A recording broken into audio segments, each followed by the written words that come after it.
So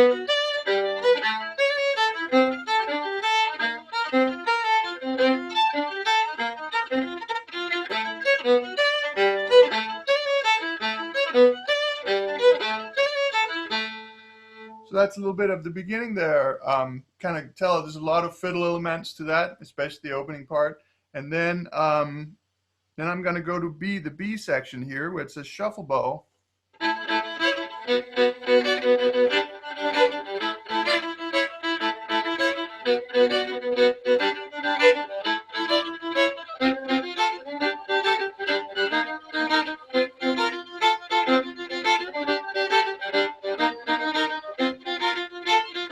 So that's another technique there to learn. And then a third technique here for you is going to be at letter E. I'm just going to play excerpts so you kind of get a sense for some of the things that I like to dive into here. So the letter E is the third technique, which is called the chop.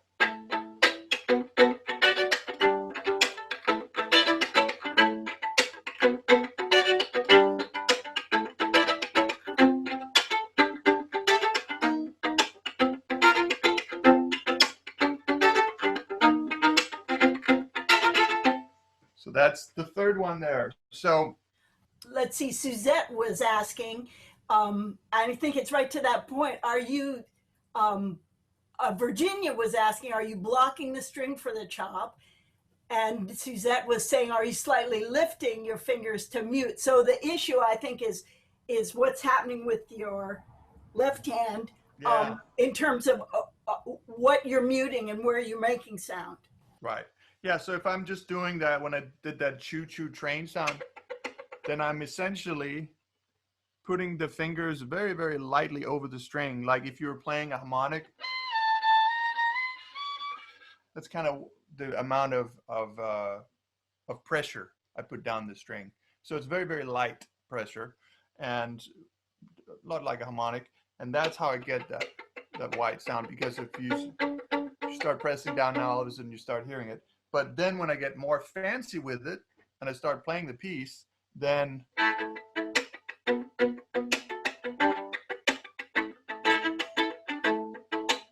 I'm basically pressing down fully, because that's the only way I'm going to get those double stops.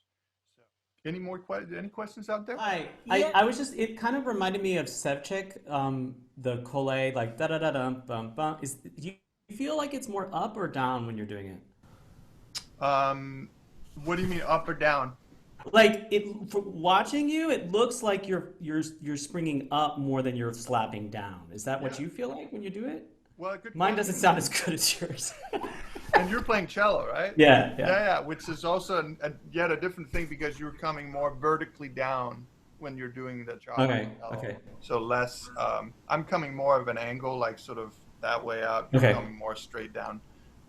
Really what you want to do is you want to have the down chop as strong as the up chop. So you just want to find a balance, because a lot of times actually what happens naturally is we're better at the down chop, and then the up chop becomes this kind of weak thing. Okay. So you just want to stop, and then you can vary it, like, then